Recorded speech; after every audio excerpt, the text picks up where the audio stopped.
We are back with another Johnny Torch live broadcast. Yes, here we are once again, coming to you live. And we're starting a couple of minutes early because I want to see if I can get this OBS stream healthy, because we are still kind of in the infancy stages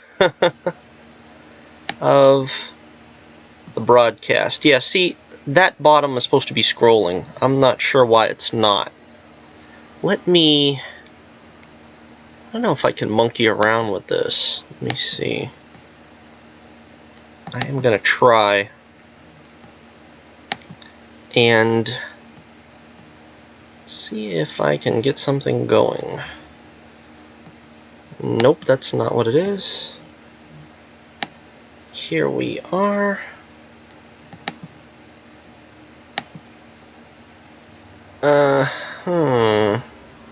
No, that's not it either. Alrighty, let's try this one. Well, some reason that beginning there is not scrolling for me. Alright, let me try this, and maybe it will work.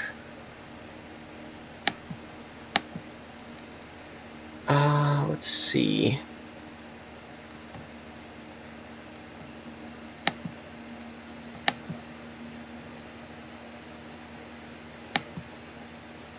Apparently it is not going to scroll for me. I don't know why. Maybe if anybody has any ideas, they could pass them along in the chat.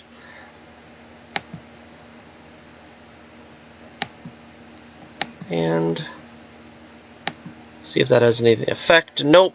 Alright, well, we're just going to keep it there on the screen as a reminder for you to check out The Adventures of Bullets, Bourbon, Private Eye.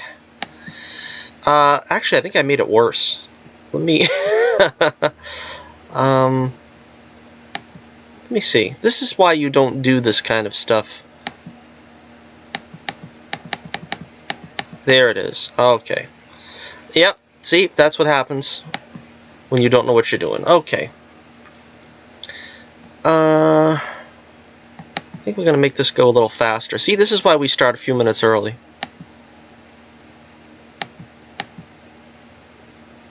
Alright, that's better. Alright, so here we are with another Johnny Torch live broadcast, coming to you live high above the metropolis below in stately Torch Tower. And we're going to bring you a very special broadcast today because, as you know, we usually do a Saturday broadcast, and the Wednesday broadcasts are usually put aside for, you know, movie reviews. I tend to go to the movies on a Tuesday, so we'll review it on a Wednesday. But today there is big news. There is big news for those of you living under a rock that haven't heard that Spider-Man, the character of Spider-Man, has returned to Sony after his relatively brief sojourn in the MCU. We'll be talking about that in a second, but first off, we want to get a little house cleaning done. Make sure you hit like, share, and subscribe. Boy, that's sweet, isn't it? I love OBS. This is a sweet setup. I never would have had the on-screen, you know, tag going across. That is cool, right? That is cool as all get out, brother. And as the tag is telling you right there, we are going to be appearing, me, myself, and I, at Granite State Con, September 14th and 15th.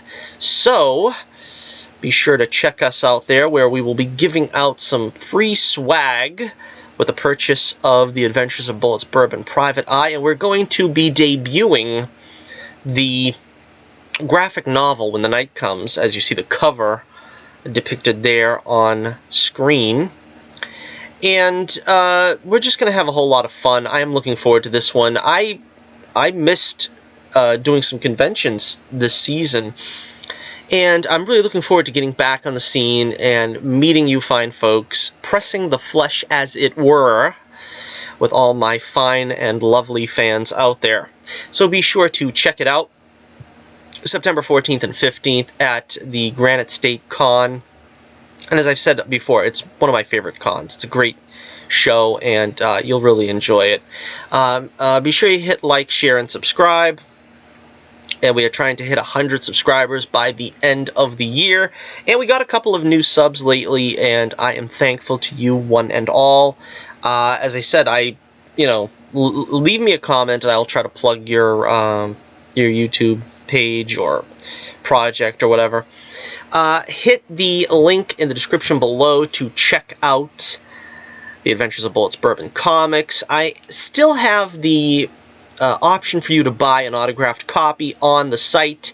That is going to be going away in, what is it now, about a week and a half, at the end of August. Once August is finished, we're going to be removing that offer. So if you want an autographed copy of The Adventures of Bullets Bourbon Private Eye, when the night comes, you will get same for the next week and a half if you're watching this live.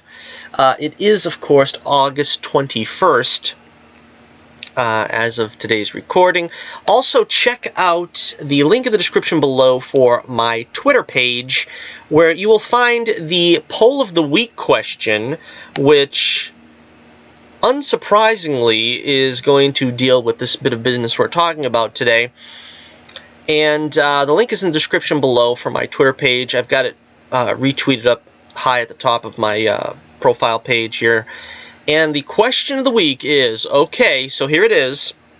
Are you satisfied with Disney's Spider-Man and want him to stay in the MCU, or should Sony get him back and fold Tom Holland into the Venomverse, for lack of a better term? This is supposing Holland will remain Spider-Man at both studios. As far as we know, he is still going to be Spider-Man, regardless of who is going to have creative control. Alright, so the options are let Sony have Spidey, or Disney must keep Spidey. We've got 53 votes so far. We've got 6 days left, so there's plenty of time for you to cast your vote as of today. But with 74% of the vote, Disney must keep Spidey is in the lead right now, and we've only been having this poll up for 17 hours so far. So again, plenty of time, and the lead could change. But that's a pretty overwhelming lead so far. 74% of you think that Disney must keep Spider-Man, while 26% say let Sony have Spider-Man back again. Alright, so once again, check out the link in the description below for my Twitter page, and you can vote in that poll. Okay, so let us get to today's news. I bristle at the thought that this is going to be getting tongue-tied today. This is not going to be a short episode, as much as there's only 2 topics. So we're going to try to spend a lot of time on these 2 topics. So I imagine the show is going to be the usual 50 minutes, hour length. Our first order of business here, which you can tell I'm very excited to talk about. And look at this, I've mastered getting images up. How cool is that, huh? OBS is cool. Okay. Oh, I can see I made a spelling error there in the... That's not cool. Let me see if I can fix that. I don't know if I can. Let's see. Nah, of course there's got to be a problem. There always is, right? Let me see. Nah, I can't fix that now. That's only because I've done it so many times. Alright, so... let's see. Nope, I can fix it right here. Okay.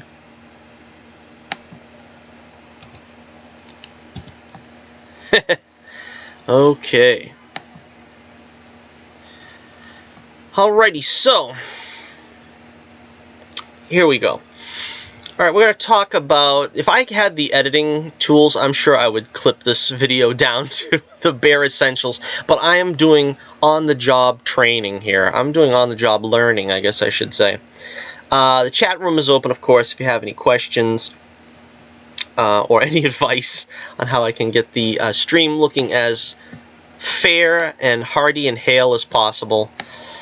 But the story of the day, the past 24 hours, social media has been a buzz, with the news that Spider-Man is returning to Sony after there was a failure to come to terms with a deal between Disney's MCU and Sony. Now, as you recall, Sony has the rights to the character of Spider-Man. That MCU had to go to Sony and broker a deal to bring Spider-Man into the MCU.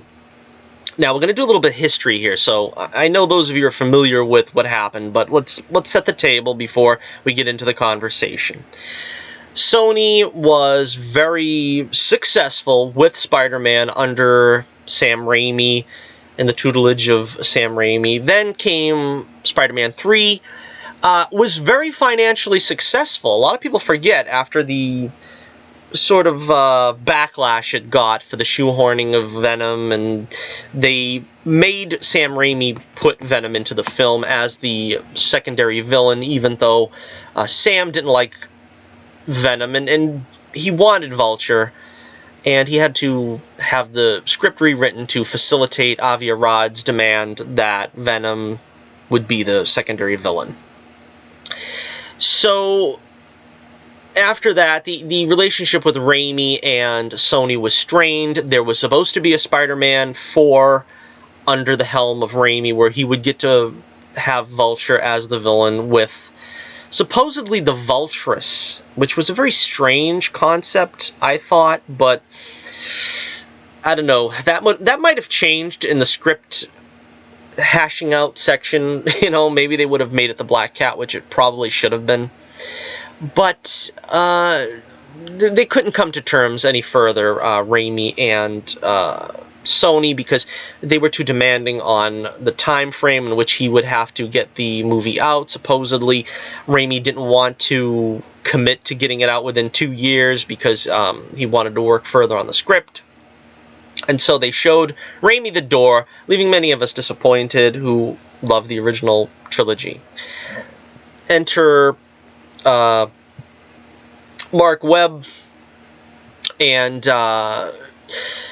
Andrew Garfield with the Amazing Spider-Man franchise. I was not a fan of these films. I think they had their merits. I think The Amazing Spider-Man 2, which it's probably an unpopular opinion, wasn't a bad film in so much as that it was a step in the right direction.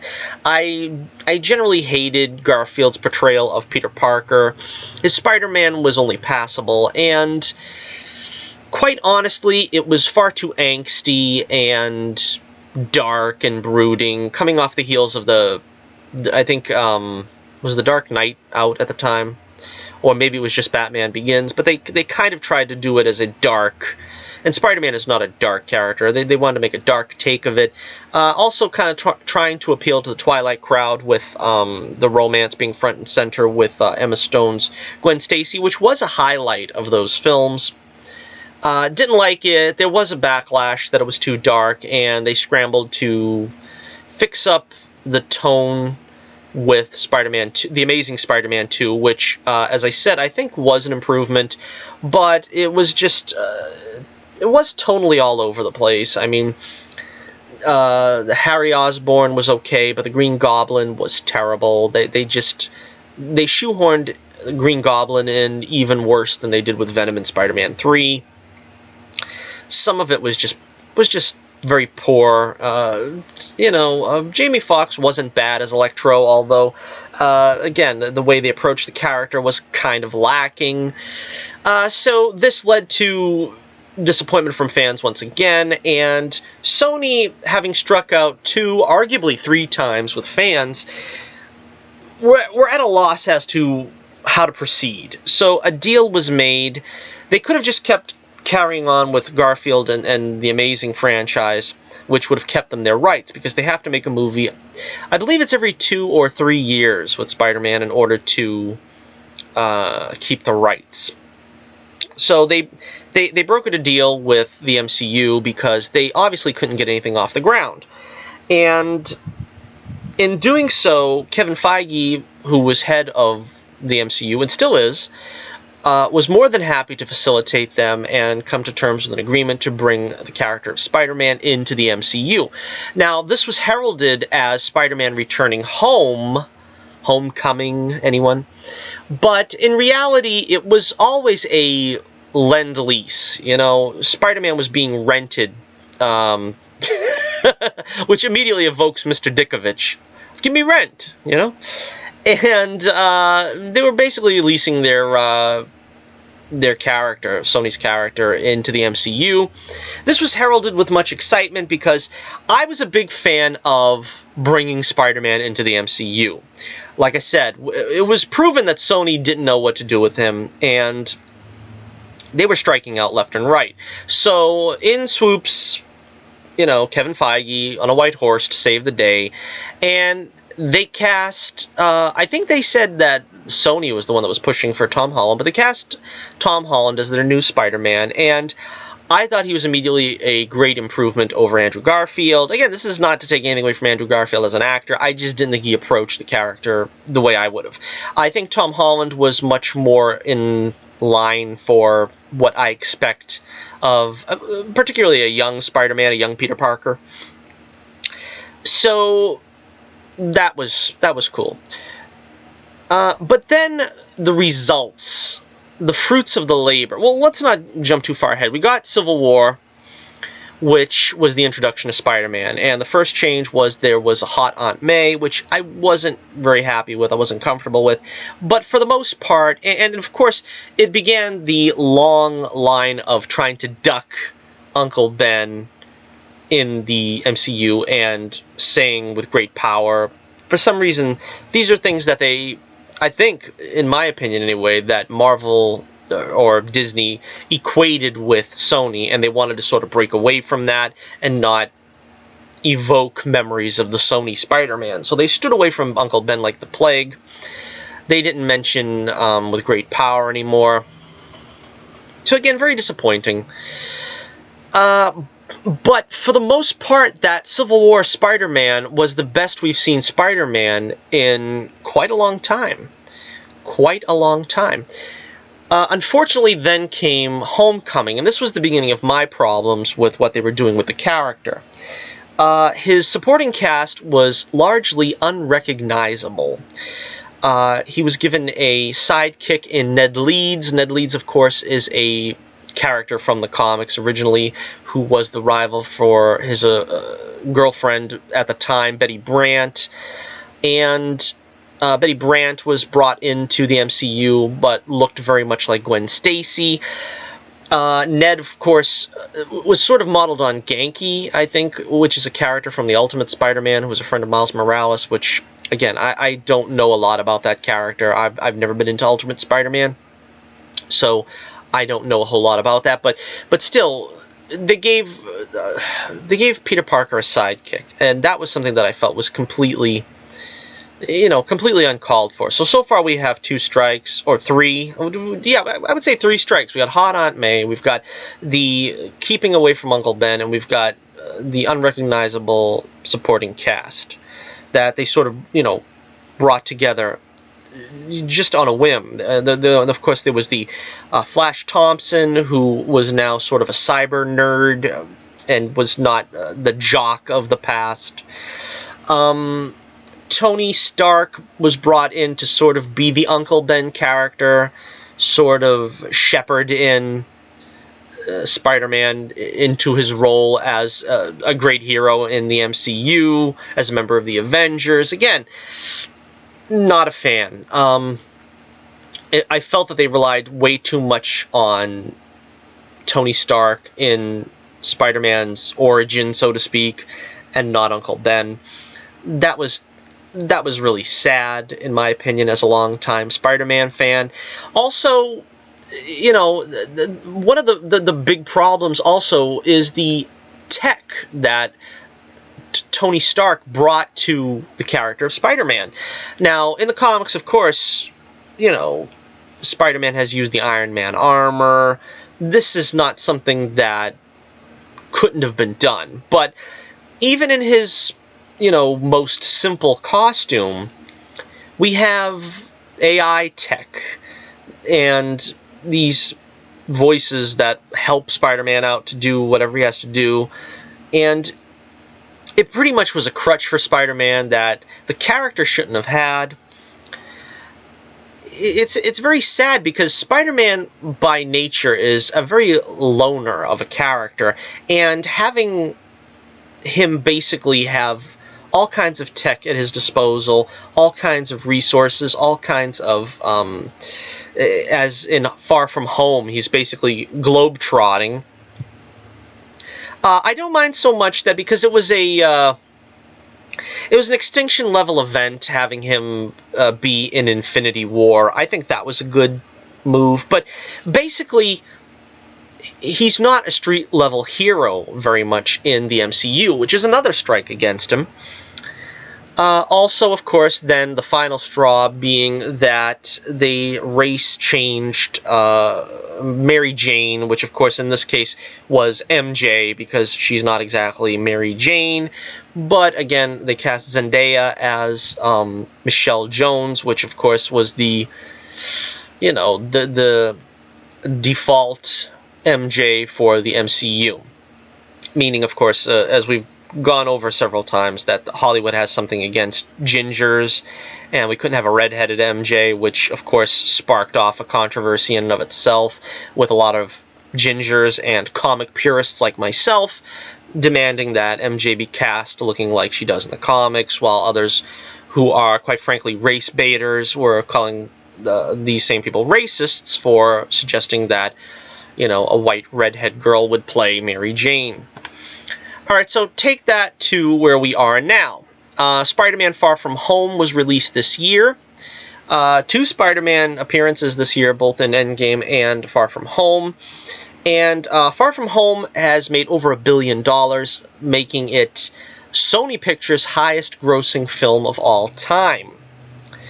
So, in the past couple of months, it's been speculated how,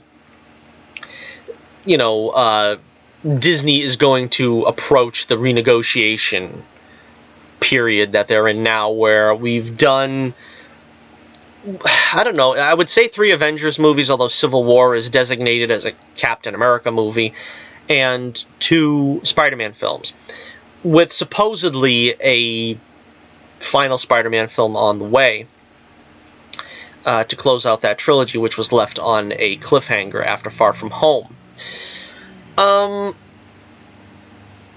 So let's get to the copy now. So that's laying the groundwork, and pretty much why I am not disappointed to see a Spider-Man return to mostly controlled by Sony. I don't know if this is entirely Sony controlled, but we'll read the copy and we'll see what happens here. Okay. There are still 2 more Spider-Man movies in the works, with director John Watts and star Tom Holland attached. But without something drastic happening, Marvel Studios president Kevin Feige will have absolutely no further involvement with them. Alright, so first off, this is interesting.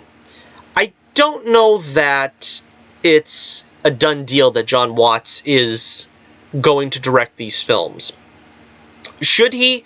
I don't know. I honestly don't know. I think I would rather see somebody else, take over the reins and try to move Spider-Man in a slightly different direction. But Tom Holland is still attached. Now, this is the difference where a lot of people are complaining, oh, we're going to see another reboot now, aren't we? And, we're going to have to do the origin again and this and that, which we honestly haven't gotten the origin yet in the MCU. But that's not really the case. They are going to carry on with Tom Holland, and supposedly they could always renegotiate his contract and carry on as was originally supposed that they would, to give him a very long stream of Spider-Man films that would take Spider-Man arguably from high school to adulthood to about whatever he is, I don't know, about 30 years old or whatever in the comics, or at least that's where they have him before they reboot him again. But Okay, so Disney wanted future Spider-Man movies to have 50-50 co-financing arrangement, which would have seen them pay half for the movies, but receive half the profits in return. So this is basically what Disney wanted. They wanted 50% of whatever was coming in, receipts. This could have extended to other films in Sony's Spider-Verse had they agreed, bringing Marvel into the MCU, for example. But it was a flat-out no from Sony Pictures. So in other words, I guess if this is correct, and I think this article is from, they're basing it on the information we got from Deadline, that the MCU were willing to bring the Venom movie and the Morbius movie and possibly the Into the Spider-Verse movie into the MCU fold and try to, make that part of the MCU and encompass that in movies going forward. Sony simply did not want to share its biggest earner. They did, however, offer to keep the current arrangement going, which sees Disney receive 5% of the first dollar gross. So they get 5% of the movies, Disney, which, that's no small change. That's not small potatoes when you consider that Far From Home made $1 billion. Homecoming, I forget what it made, but it made a lot of bank. So it's not like they were going hungry, Disney. Of course, Disney already owns all merchandising and theme park coin, so they are not going to jeopardize that. They were already satisfied with having, the merchandising all to themselves. So if you do a action figure line, or if you do a theme park attraction, Disney is actually taking all that money. So they don't have to split it with Sony. So this is pretty lucrative for Disney to keep this going, to be totally honest with you. To just completely walk away from this, really, it doesn't make any sense. All right, wait a second. We got a question here. Hunter Iggy asks, if Tom Holland quit Sony and if WB asks him, who do you want him to be in the DCU? Do you see Tom Holland as Robin? Actually, yeah, I think he would probably play a pretty good Robin. I would say he would be a great Tim Drake Robin. Because I still want to see a Nightwing in the MCU, but I think they should start with a Dick Grayson Robin. But I don't know. See, I don't know if Tom Holland would, you're asking him to stop being like a star attraction and be a co-star at that point. I don't know if he would do it because, he's headlining his own Marvel films. So I think it would behoove him to stay with Sony and play Spider-Man for as long as he can. I think Sony wants him to stay. I don't think there's really any danger of Sony recasting him, unless, of course, it's up to Tom. If he doesn't want a new contract after his 2 movies are out and done, he might choose to step away. But I think he has to stick around for at least 2 movies. And again, this is something that I think is a good thing, to be totally honest with you, because if you ask me, what reason do they really have to keep Spider-Man in the MCU? What reason does Disney have? Spider-Man he's already fulfilled all his storyline obligations. He was there with Tony Stark through the whole Avengers crisis and everything from Civil War through on till Endgame. He learned the ropes under Tony Stark. He rubbed elbows with Captain America. He was an Avenger. There really isn't much more for him to do in the MCU. There isn't even an Avengers film slated for Phase 4. So there really isn't anything that Spider-Man has left undone. Now, personally, I would have loved to see Spider-Man team up with the Incredible Hulk. Now, they have their own problems with the Hulk because they don't fully own that character either. They licensed the Hulk from Universal in sort of a leasing agreement, the same way they do with Sony. But the way they've ruined the Hulk in the MCU, and it seems like they're not going to go back on that and make, the MCU Hulk Savage anymore. He's still going to be the quote-unquote Professor Hulk. He's still going to have Banner's mind. He's still going to have the injuries he sustained from Endgame. So they really have no reason to keep Spider-Man in the MCU, as I see it. Now, there's a lot more you could do with Spider-Man in the Sonyverse, because you have Venom, and you also have, I don't know how many characters. I think they said there was 500 characters that Sony has right to. And, of course, many of them are villains. Now, I'm sure this is, like Rocket Racer and, I can't think. Who's another lame Spider-Man villain? But they got all of them. So they really have the rights to continue on with Spider-Man doing anything they want. And as sort of a placeholder, that's why they made Venom. That's why they are making Morbius. They're sort of trying to prop up these villains so that once they did get Spider-Man back into the Sonyverse, they could easily just adapt him into this world where, obviously he'd cross over. I am more excited about a Venom Spider-Man team-up. Would it happen in Venom 2? I know we were talking about this in one of the previous broadcasts where Andy Serkis is brought in for Venom 2 as director. Now, does this mean that maybe Spider-Man will already cross over into that? We can have Carnage going up against Venom and Spider-Man?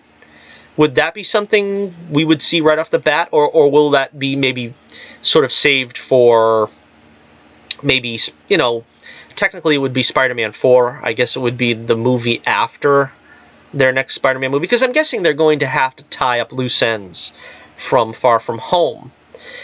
This also raises an interesting question. Now, a lot of people are saying, well, what are they going to do on the MCU side? Are they just going to say that Spider-Man disappeared and they really have no explanation for where he went, because they can't just keep referencing him and so forth.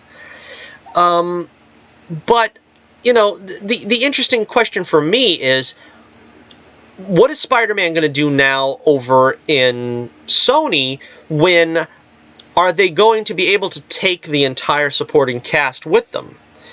Does Happy Hogan come along? I don't think so. I think he's firmly in the MCU camp. But other characters such as, obviously, Aunt May and MJ, are they coming over? Well, that's the question, isn't it? Because we talked about this as well, but there was a video that, on YouTube somewhere, and I'm not sure of where it is, but there was a video that theorized that Sony has the rights to the comic-accurate versions of Aunt May, Mary Jane, Betty Brant, Flash Thompson, what have you. And Disney could only make these bastardized versions to differentiate themselves so that they would have their own brand of character. And the only one that they really leased was Spider-Man, and that Spider-Man was the constant in both companies. So would Sony have to recast and have priority on a more comic-accurate Aunt May, a more comic-accurate Mary Jane, Harry Osborn, so forth, because they own the rights, straight from the comic book? This is something I'm interested in, because I would honestly like to see that, but that's where you're going to play hell with continuity. And, if they recast Aunt May, are they going to age her up to being a 70-year-old like, in the comics? Is that something they would do, or would they just keep on with the continuity? Would they keep on with the Far From Home cliffhanger? Because they could, they could play this a multitude of ways. They could say it's a multiverse. They could say that Tom Holland's Spider-Man in Sony is different than he is the MCU one. They already have J.K. Simmons set up, so they could just continue on with that storyline. I don't know. It leaves a lot of interesting questions. Or they could, of course, just carry on, and I don't know. Would they adapt what they've had, or they could just say this whole thing was a Mysterio, ruse, so to speak. Very interesting. They could take this in many different ways. I'm not sure. All right, going back to the article, let me finish the article.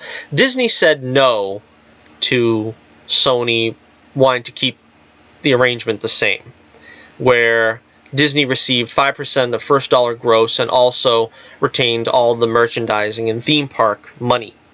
Sources tell the trade that Sony feels they will be fine without Feige, and they have an idea of where to take Spider-Man next. It just won't be in the MCU. So I would feel pretty brave if I were them too, because basically what happened? The MCU gave Sony purpose again. The MCU took Spider-Man in when they were having trouble with him.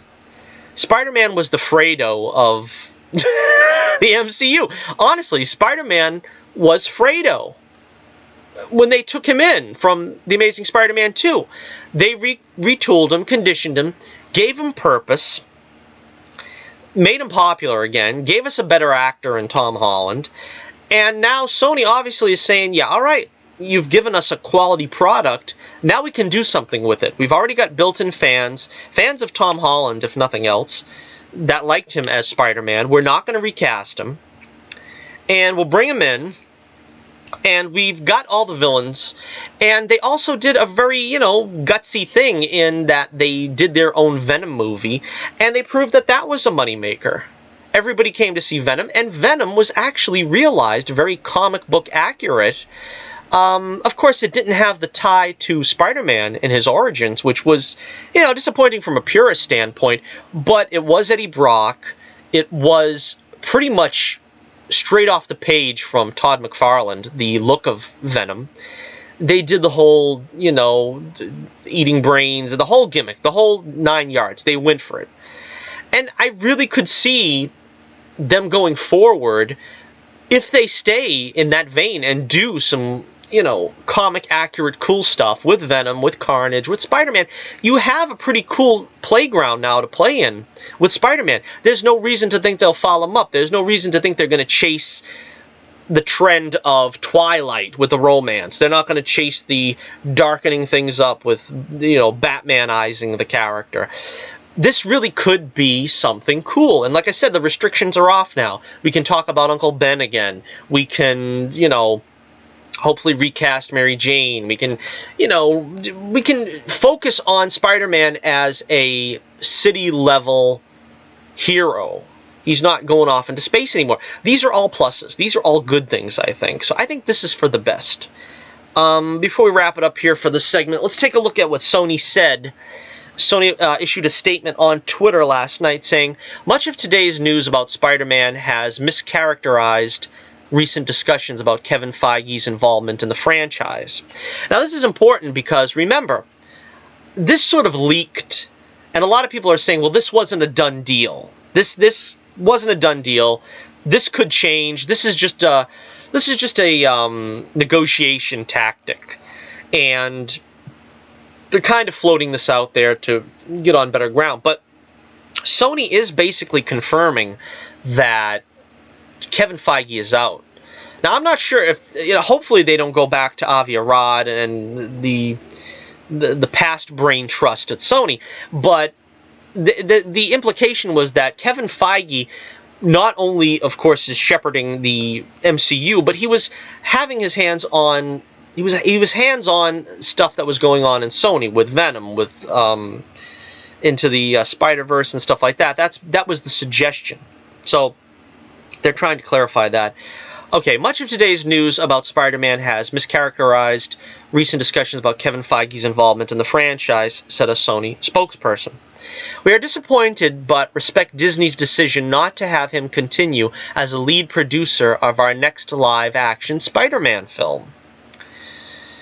We hope this might change in the future, but understand that the many new responsibilities that Disney has given him, including all their newly added Marvel properties, do not allow time for him to work on IP they do not own.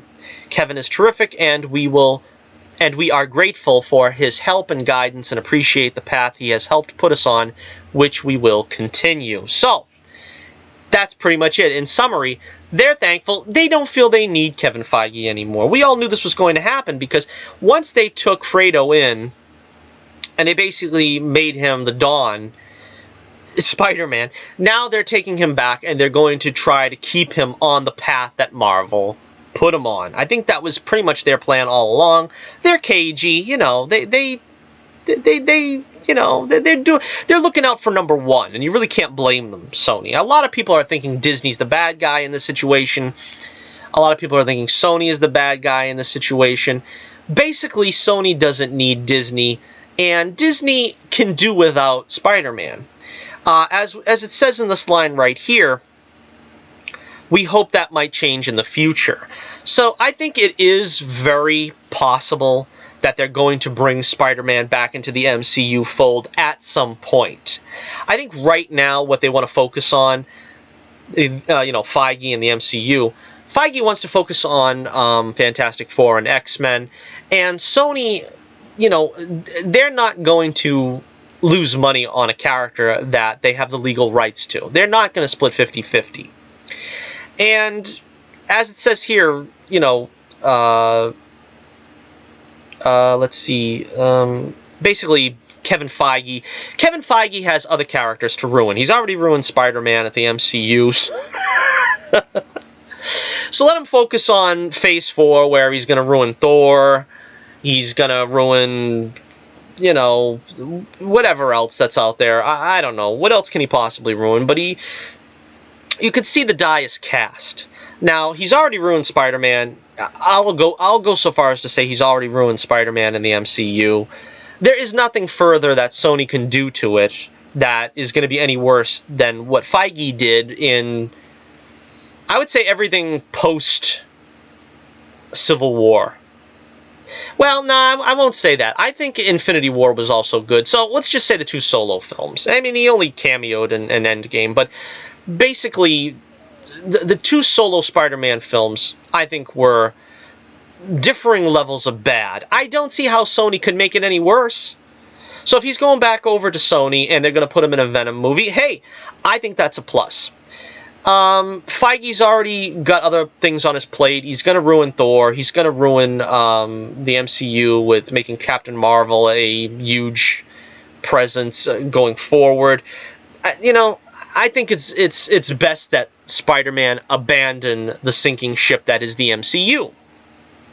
Do you really think the MCU is in good shape and, it's beneficial for Spider-Man to continue there? I don't. I certainly don't. I don't think they've handled him very well.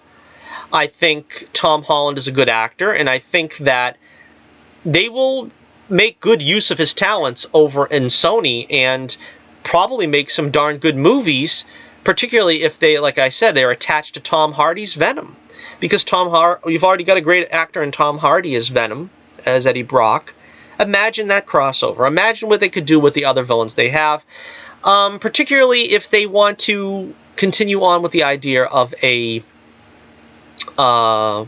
Sinister Six film, bringing back a lot of the characters, building up a new stable of characters, giving us a new version of Green Goblin and Dr. Octopus and so on and so forth. When you see how well they've done with Venom, it does give me some hope. Now, what was Feige's plans for Green Goblin, Dr. Octopus? They weren't going to look anything like the original characters. There is a better than even chance that the Sony versions will resemble the original take on those characters much better.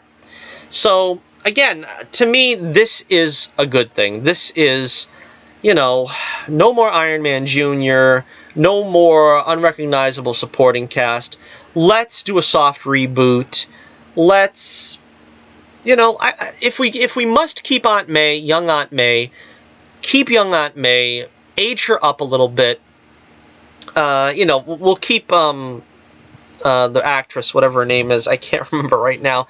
We'll give her a little bit of age makeup to maybe make her look a little bit older, as if some time has passed. You could say Peter just graduated, and that the Mysterio thing was sort of a what's it called? Like an illusion, a hoax. and we can just carry on from there in the Sonyverse. That's what I would do. Let me know what you think in the comments below. Do you really want the, you know, the continuation of Spider-Man to be in the MCU, or do you want a, you know, a somewhat new future in Sony? I wouldn't say that they're going to scrub the entire past, but there's a limit to probably what they can use from the past films.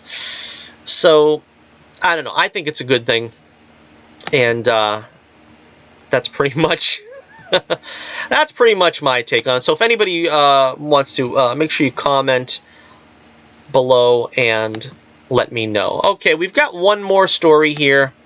We've got one more story. Let's see.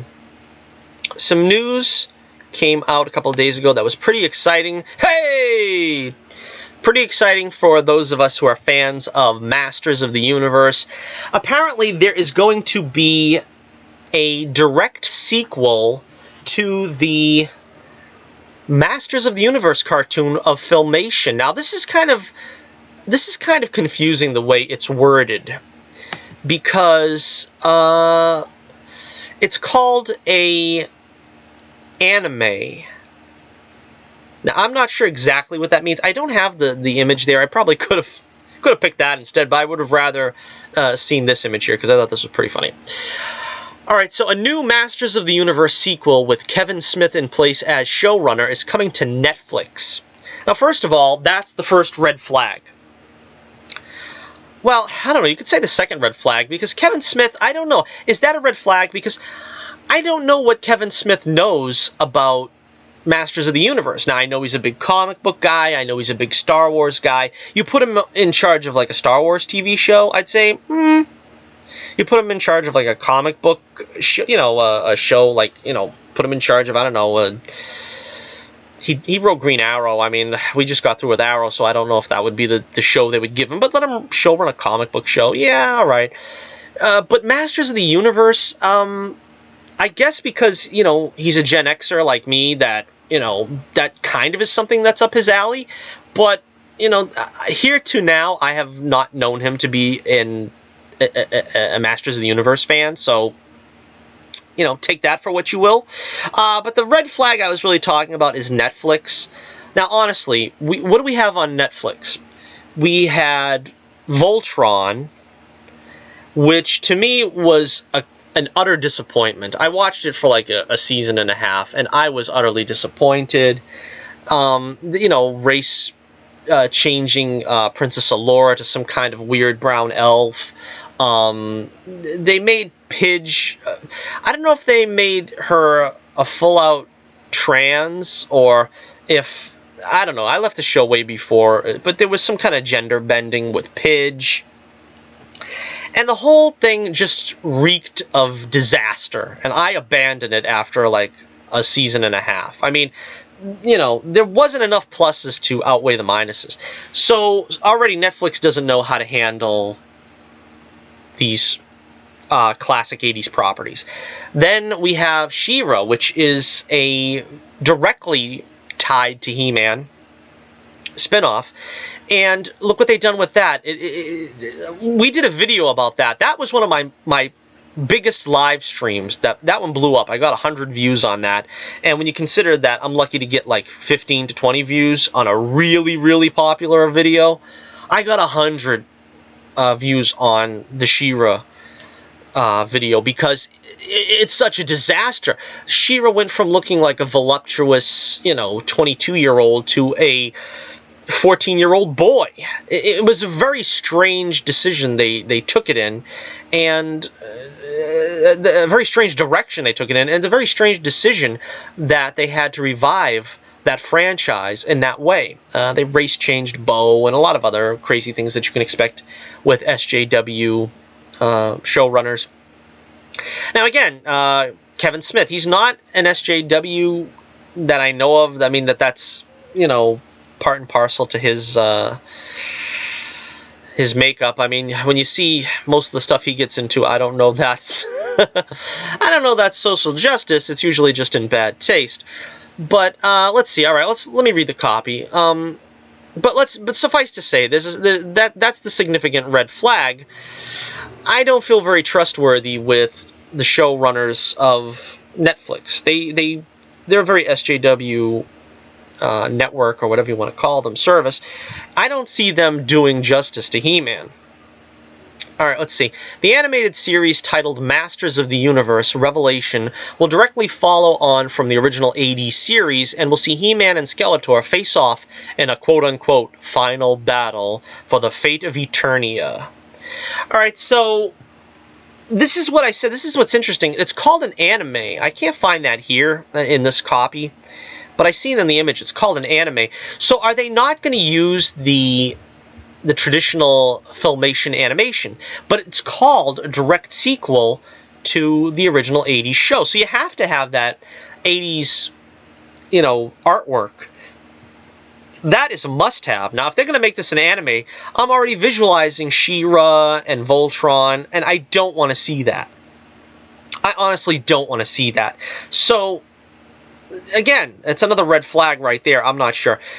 Eric Carasso, Supergirl, Tim Sheridan, Reign of the Superman, Daya Mishra, Magic the Gathering, and Mark Bernardin, Alpheus. Oh, Mark Bernardin, that's a little nepotiz there, right? Because he's Kevin Smith's sort of his major domo. What do you call them on talk shows?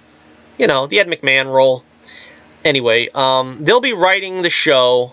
And the series is being produced by Mattel Television with Rob Davis, VP of Mattel TV, and author of He-Man, The Eternity War, which I don't know. I never read that. What is that? Is that a behind-the-scenes thing or something? Assuming the roles of executive producers. Animation is being done by Powerhouse Animation, who had previously worked on Netflix's Castlevania series. I've never seen that. I don't know what that is. Let's see. Kevin Smith said at a a Powerhouse convention? I don't know.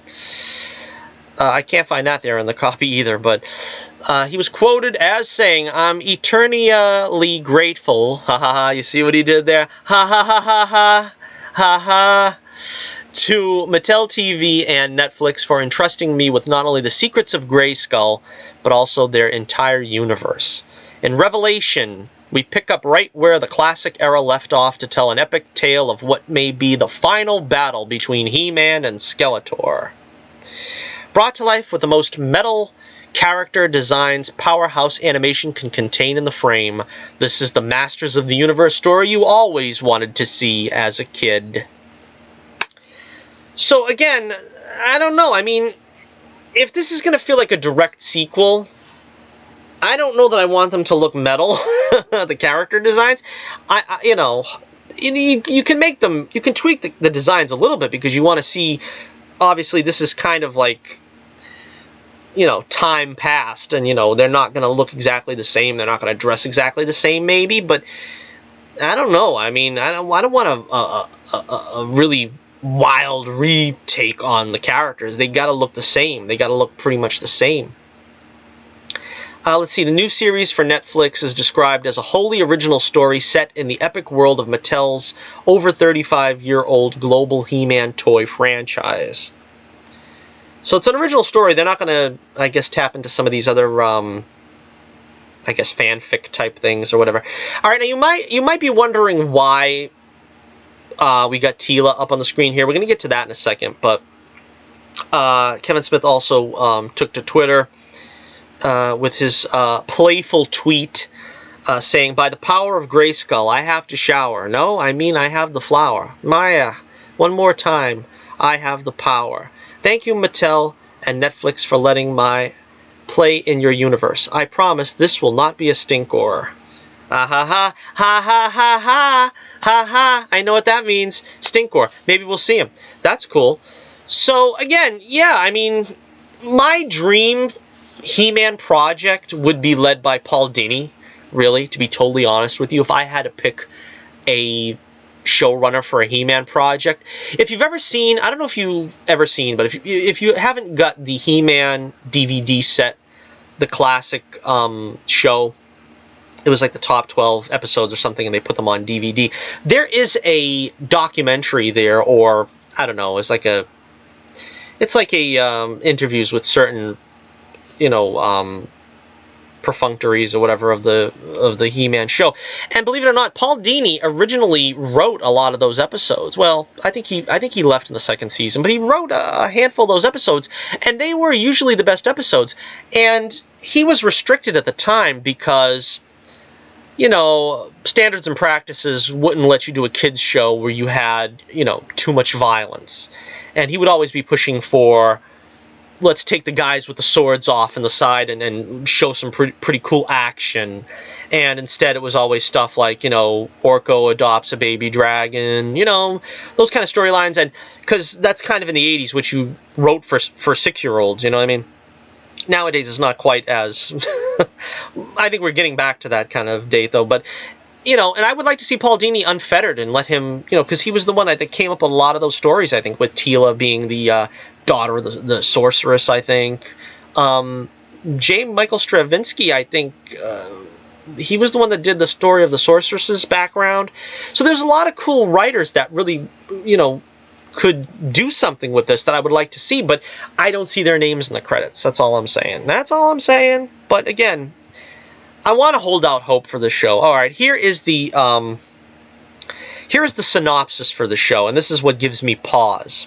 Okay, synopsis says, a radical return to Eternia, Revelation is a direct sequel series to the classic era of Masters of the Universe, featuring fan favorites He-Man, Orko, Cringer. All right, now that's pretty cool right there. Let me stop you for a second. I didn't like when they redid Masters of the Universe in 2002 that they didn't have Cringer talk. Cringer is a great character. Cringer is like if you know, had C-3PO and he said a magic word and he turned into K2SO or something, you know what I mean? He was like so scared and timid and everything, and then he becomes like a powerhouse. I was a good character, and I was really disappointed they just made him sort of a you know, just a dumb animal. It wasn't dumb, maybe, but dumb using the traditional meaning of the word, meaning silent. All right. And Orko, again, Orko is sort of the Jar Jar Binks of the He-Man world, and I still loved him, though. I always remember I had a costume of him when I was like 5 years old or 6 years old, I think. Maybe, no, I think I was 5 years old, yeah. And I was Orko. Oh, and I had a magic wand and everything. Oh, man, that was a great costume. But I always loved Orko. He's like sort of the goofball, you know, that messes things up and stuff. So they're not forgetting him. They're not Jar Jarring him and sort of saying, go off to the side. We don't want you here. Continuing. And Man-at-Arms. Well, I'm glad to see he's still alive, because if this is something that's, you know, I'm taking this that they're trying to make this sort of He-Man 10 years down the road, you know what I mean? I don't think so, but that could be what it is. The story pits our heroic warriors and guardians of Castle Grayskull against Skeletor, Evil Lyn, Beast Man, and the vile legions of Snake Mountain, the synopsis reads. Sounds very cool. They got everybody back, you know, they're not trying to say, you know, and hopefully they're not going to do the bull of Skeletor being He-Man's uncle.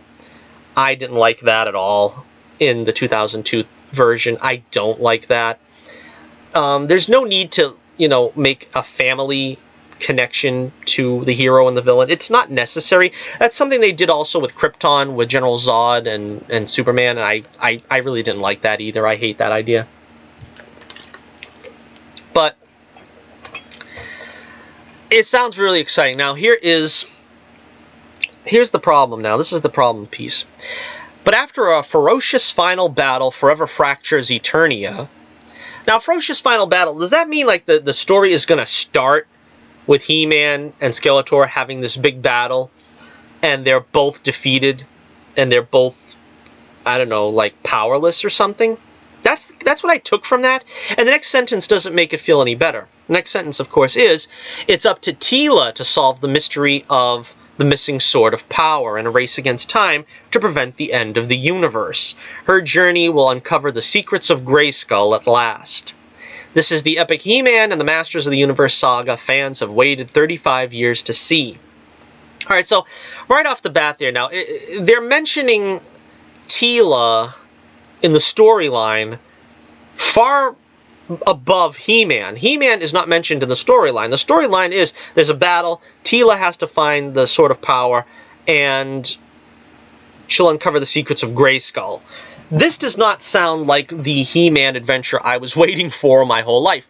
Now, let's hold our horses for a second here. I'm not saying that Teela isn't an important character. I mean, arguably, she's my second favorite character. I would say, you know, if I was to list them, it was He-Man, Teela, Skeletor, you know, then maybe Orko. I don't know. But to kind of base the show around Teela is what it sounds like. Sounds very SJW.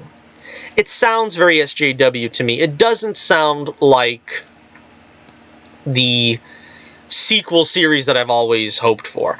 Also, I would like this to be an ongoing series. It sounds very much also like this is just going to be a, you know, a mini-series, like what, maybe 6 to 8 episodes, and it's going to wrap up? I don't know.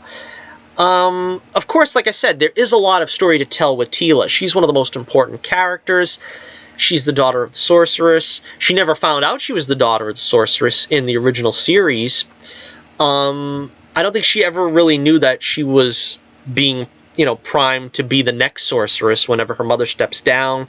A lot of interesting stuff to tackle, and I always kind of hoped that they would in a live-action movie, but if they could actually get these concepts down and, you know, do them right, do them to the satisfaction of the fans, and not just kind of make this the Teela hour, you know what I mean, make it a Teela show, it would be a lot of fun. But again, you have to walk a fine balance here. We can't just completely brush He-Man to the side. Now, he better be doing something pretty darn important while she's looking for the Sword of Power. Now, again, that doesn't make it sound very promising that He-Man will be doing anything important when he doesn't have the Sword of Power. Now, either he's Adam and he can't turn into He-Man, or he's He-Man, but he somehow needs the sword again to sort of get his, you know, get his mojo back. I don't know.